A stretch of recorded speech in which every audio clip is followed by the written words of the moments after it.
why do they need these types of clothing? What physical or age-related changes are they living with? Who would most benefit from these clothes, and how can we best find those individuals and make clear what the solutions are that we have?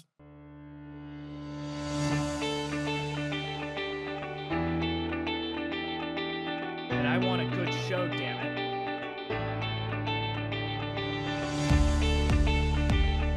Ready for a good show? Doing awesome, yeah. I'm excited to talk to you, Angie. Thank you for having me. Yes!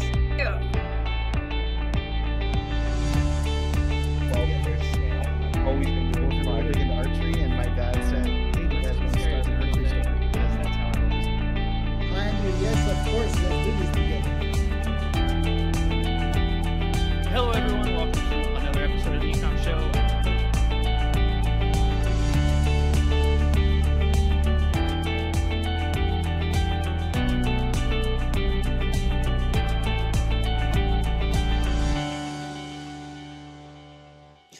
Hello, everyone, and welcome to another episode of the E-Comm Show. As usual, I'm your host, Andrew Maff, and today I am joined by the amazing Jimmy Zollo, who is the co-founder over at Joe and Bella. Jimmy, how you doing, buddy? You ready for a good show? I'm ready. Thanks for having me. Excited to be here. Yeah, super excited to have you on the show. Very interesting product line. Definitely have not had someone like yourself on the show before, so that always makes it very fun. I'm sure, as you know, I always kind of like doing the standard and just letting you take the stage for a second, give us a little bit of insight into, your background, where you started, obviously how you got moving with Joe and Bella, and we'll take it from there. Yeah, absolutely. So I started in Chicago at GrubHub. I was one of the first salespeople at GrubHub. So I was traveling the country, launching new markets, trying to convince restaurants to allow their food to be ordered online. And I think looking back at that now, it's pretty funny to think how hard that actually was at the time. Because online ordering just wasn't a thing for restaurants when we had started back then, but stuck with GrubHub for a while. After that, I launched my first business, which was in marketing research. We were working with some really great companies from the NBA to Reebok to Disney, but AARP actually ended up being our most important client, and we were running an annual project with them looking at the future of aging and longevity and caregiving in the U.S., and it became a passion project. We were essentially going across the country and pounding our fists on the table and saying not enough is being done in this country to prepare for massive age demographic shifts, which is 10,000 Americans are turning 65 every single day, 2/3 of whom have a disability. And by 2033, there are going to be more Americans over the age of 70 than below 18 for the first time in this country. So we just need to do more. And that eventually led me down the path to launching Joe and Bella. Interesting. So one thing I'm curious about before we get into Joe and Bella, you went from sales at GrubHub trying to get restaurants to sign up to a market and research company. How did that happen? Where was that background? How was that experience even relevant? So I just happened to come from a family of entrepreneurs, and I joined GrubHub early on with the goal of eventually starting my own company. And I had seen Matt Maloney, the founder of GrubHub, speak, and went up to him afterwards and was like, "Hey, can I come work for you?" And I started, I think, a week later with GrubHub. And he knew at the time that, hey, my goal is to learn enough here to feel comfortable and confident to launch something. And I had a pad at my desk where I would constantly scribble down business ideas, product ideas, a lot of ideas that just didn't ever materialize. But this idea for my first company in marketing research came to us a bit organically. My father actually had a background in marketing research, and we ran that company together. So that was how I felt comfortable enough to do a little bit in that space. Nice. I mean, jumping into market research and landing clients like, the NBA, Nike, and obviously AARP is impressive out the gate. And then obviously kind of flash forward a little bit. So the AARP alignment to Joe and Bella makes more sense than the GrubHub to market research. So explain Joe and Bella and the product line around that. Yeah, so we make what's known as adaptive apparel. So adaptive apparel is clothing that's altered in any way to make dressing faster, safer, easier, and more dignified. So you could think about something like shoes with Velcro instead of laces as technically being adaptive because it allows kids or older adults to put on shoes and tighten them themselves without the need of an assistant. So that's technically adaptive. But for Joe and Bella, we are making adaptive apparel specifically for older adults living with physical and or cognitive age-related changes. So things like Parkinson's, adults living with progressed dementia, or something as common as arthritis and changes in dexterity. And so a solution for us is something as simple as a men's button-down shirt, which happens to be our best-selling product. When you see it, if you see someone wearing one of our shirts, you will have no idea there's anything unique or adaptive about it at first, which is the idea. But what we've done is we actually hide magnets behind the buttons themselves. So the buttons are just for show. And the magnets allow for an individual who maybe they just had a stroke, maybe they had a broken arm, maybe they just have arthritis, can put on a button down with one hand in about a second flat. And it's a really cool thing to see. And we have a lot of additional special features to the shirt and the design of it to make it specifically a better solution for older adults. Yeah. It's an incredibly interesting product line, obviously, because it's very differentiated. But even when I was like digging into it and making sure, obviously, I came prepared today, I was like, wow, this looks exactly like I was specifically actually looking at the button down. I was like, this looks like a button down. I don't understand why this is considered adaptive. And then I was like, oh, wow, that's actually genius, and also kind of like, I think I want one. So that makes a ton of sense. So one of the things I was curious about that I know I wanted to kind of touch on today with you is the complication of marketing a product line like that, right? Because and obviously you're going to know better, so correct me if I'm wrong here, but my assumption is retail theoretically could do pretty well because that age group is still used to being able to go into stores. Then on an e-commerce basis, I know you're also available on like marketplaces and your own website and stuff like that, which we'll touch on. But that's where it always becomes interesting is your messaging directed at the consumer, or is it actually directed at a customer where it's kind of like you're actually targeting the children of the older people and effectively trying to incentivize them to purchase? Like, what's the approach around all that? Right. It's been a unique challenge because when we launched, we had our assumptions as to who would be the individual actually making the purchase of the apparel as opposed to the individual wearing it. But we didn't know for sure. So we did a lot of A/B testing up front, a lot of user research up front, a lot of post-purchase surveys. And what we found is to date, about 70% of the purchases made on Joe and Bella are made by either the daughter, the daughter-in-law, or the female spouse of the individual wearing the clothes. That delta, that 30%, there's some people that are purchasing for themselves. There is occasionally husbands purchasing for wives. And then we actually have parents that are purchasing for children. So even though our clothes are designed for older adults, we find that because our solutions have been designed universally, someone who's 18, 19, 20, 21 years old still can have great benefit from them depending on what needs they might have. So from a branding and marketing perspective, it's been tough, but we are making sure to now speak specifically to the caregiver in the family for the most part directly on our site. The other challenge is with our products, if you just see an image of them, you don't, as you mentioned, you might not understand what makes it special. So finding out how do we communicate the value of our products, the simplicity of our products, the simplicity of that solution in as few words as possible and as quick of a GIF as possible and quick of a diagram as possible has taken a lot of time to get right. And it's also further informed our product development strategy as we go forward, because we want products that, hey, if we have a 2-second GIF, can this product be really clear to the consumer? If the answer is no, we kind of don't want to go down that product development road right now. Yeah. I can imagine the content creation is very challenging to make sure it's showcased quick and easy how you can do that. I definitely want to make sure I give credit where credit is due, because I've had so many people on the show, 8-9 figure sellers, that you ask them who are you targeting? And they're like, oh, it's like typically people like 18 to 44. And that's my answer. You clearly showed your market research background by knowing that it's like the daughter-in-law. Like how are you getting that information? Or do you have like a kind of a post-purchase survey or something like that that's providing you that insight? Yeah, that's exactly right. So we use a lot of post-purchase surveys.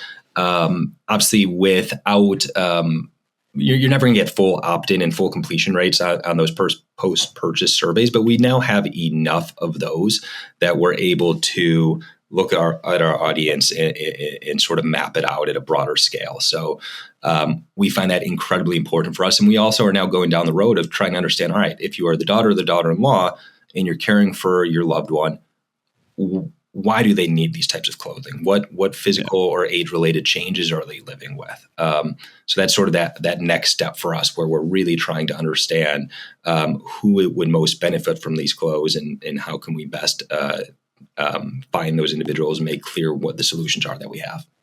Yeah. And so obviously for those users or those customers, that's also based on, where they're shopping.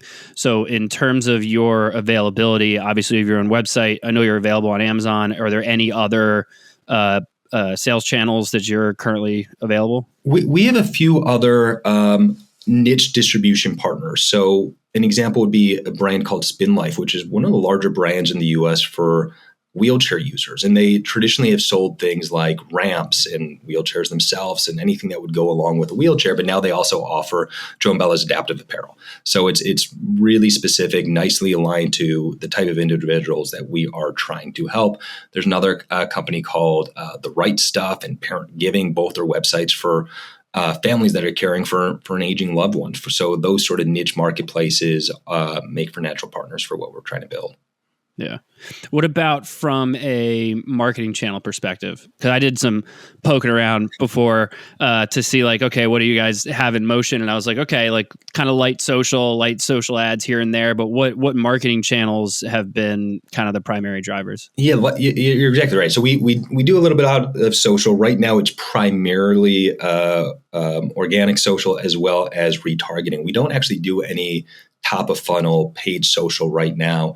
We ran a test in Q1 that just didn't work. And I think it didn't work because at that point, we had a few different dynamics at play where I think, number one, our creative just wasn't evolved to the point that it is now.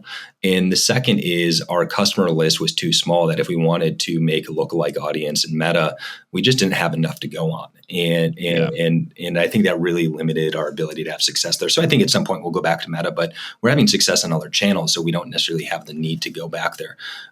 What's working best for us is Google, and in Google in a few different ways, both from an organic perspective of what we know is a lot of folks don't know that adaptive apparel exists. They want to know to go to Google and type in adaptive apparel, but they do know that they've got a loved one with a very specific need. And so we're targeting long tail keywords of, hey, I need help for my grandmother who just moved into a memory care community and she needs new clothes. Like, how do we win that type of search? And there are a lot of those that are long tail that we're going after pretty aggressively. So year to date, about 55% of our revenue has been driven organically direct to consumer, thanks to what we're able to accomplish on Google from a search perspective, as well as what we're able to accomplish from organic social. We do a little bit of paid on Google, both through Google Shopping and Google PMax.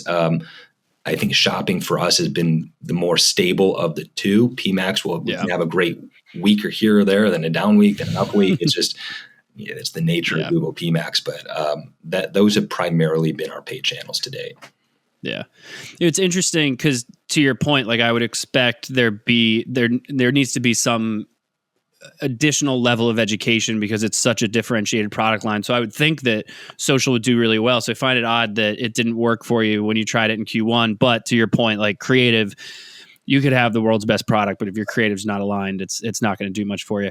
I don't know well enough if this would actually work or not, but have you delved into the influencer side at all? I know that there are a good amount of influencers that are older, but I think their audiences tend to be younger, and it's kind of an interesting spot. Have you tried that? So yeah, we have, and we're starting to try more because we think that's a space that should really work for us, for folks that are speaking to caregivers, that are speaking to families, that are speaking to older adults, and have natural audience already in place. So we've had a few influencers, primarily on Instagram, that have worked pretty well for us. There's a group called the Adaptive Equipment Corner that reviews adaptive equipment and products related to that space. There's a really amazing daughter-mother team where the mother has dementia, and they've been sort of chronicling that age-related journey.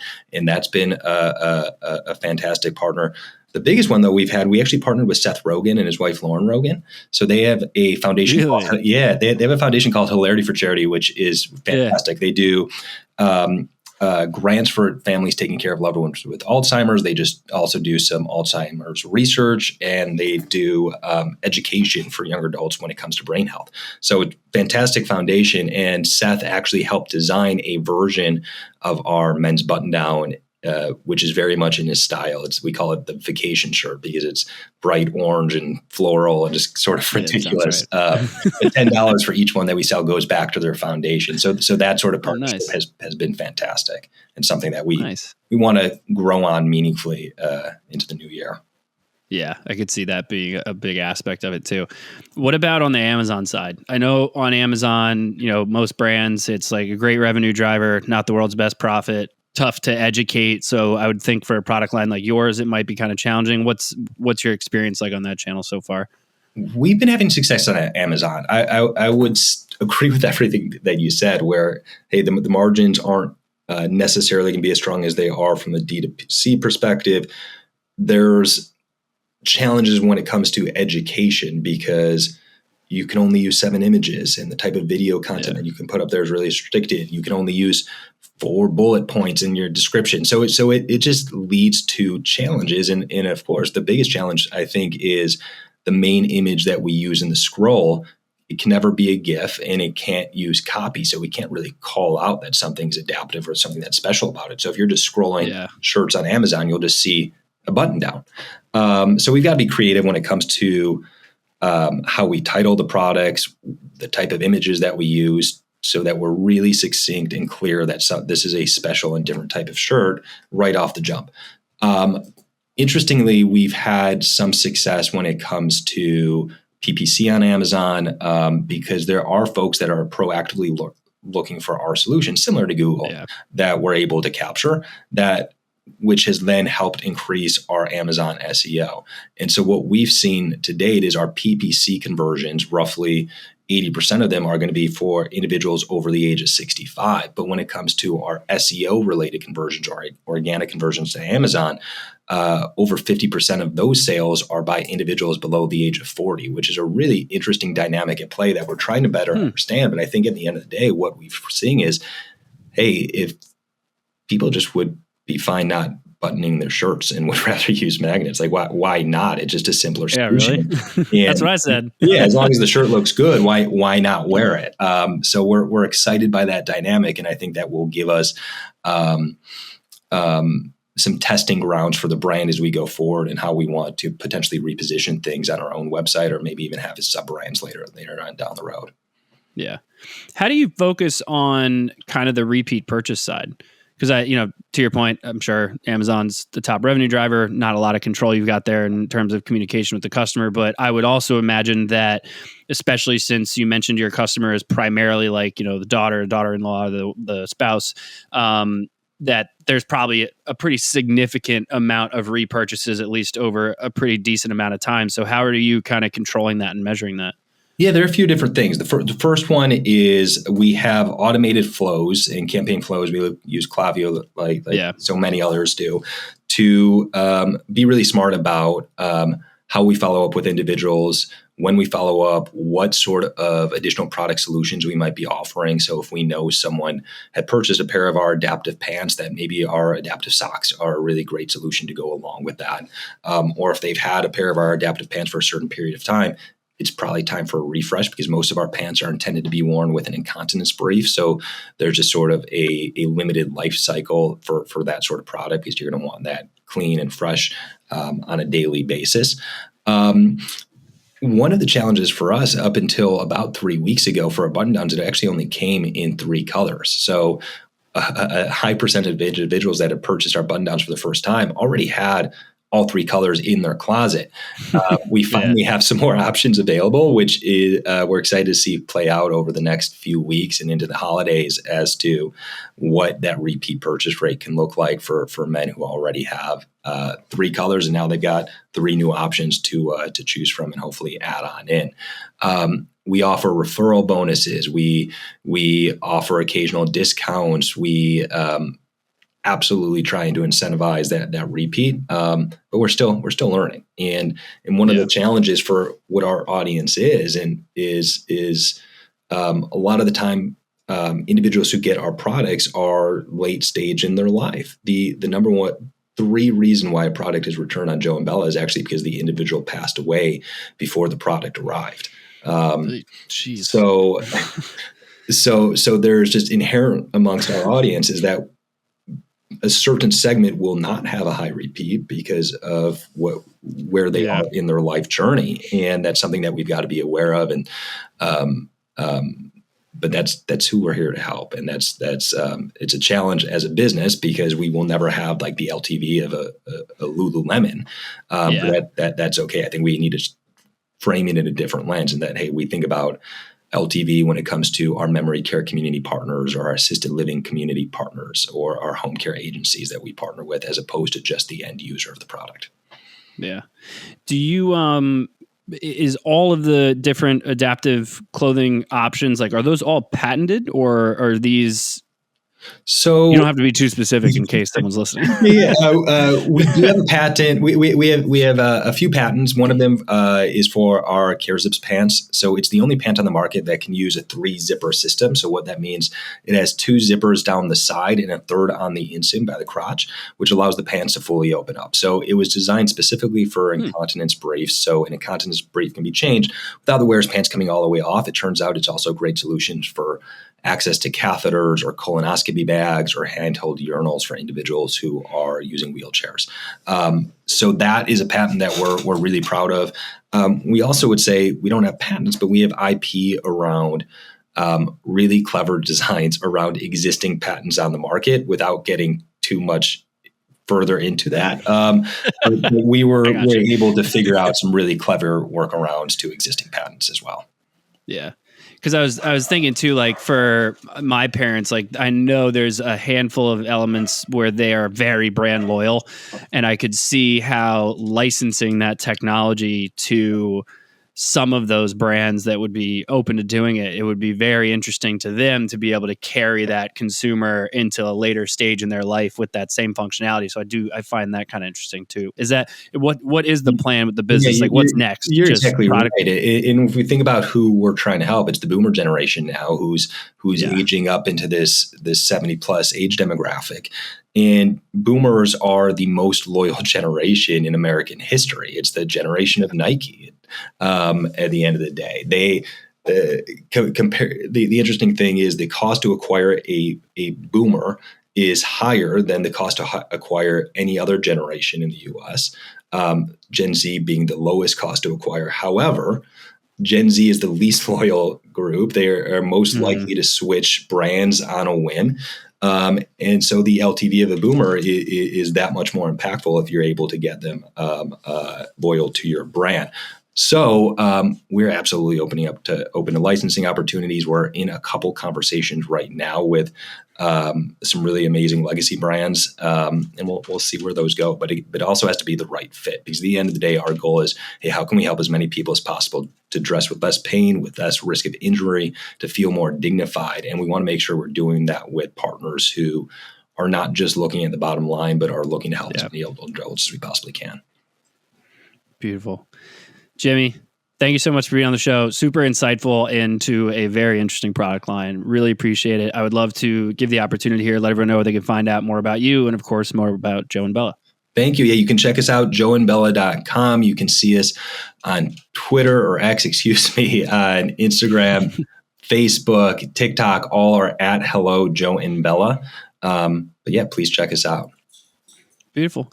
Jimmy, thank you for being on the show. Everyone who tuned in, obviously, thank you as well. Please make sure you do the usual thing, rate, review, subscribe, all that fun stuff on whichever podcast platform you prefer, or head over to the ecommshow.com to check out all of our previous episodes. But as usual, we'll see you all next time. Have a good one. Thank you for tuning in to the E-Comm Show. Head over to ecommshow.com to subscribe on your favorite podcast platform or on the BlueTuskr YouTube channel. The E-Comm Show is brought to you by BlueTuskr, a full-service digital marketing company specifically for e-commerce sellers looking to accelerate their growth. Go to BlueTuskr.com now for more information. Make sure to tune in next week for another amazing episode of the E-Comm Show.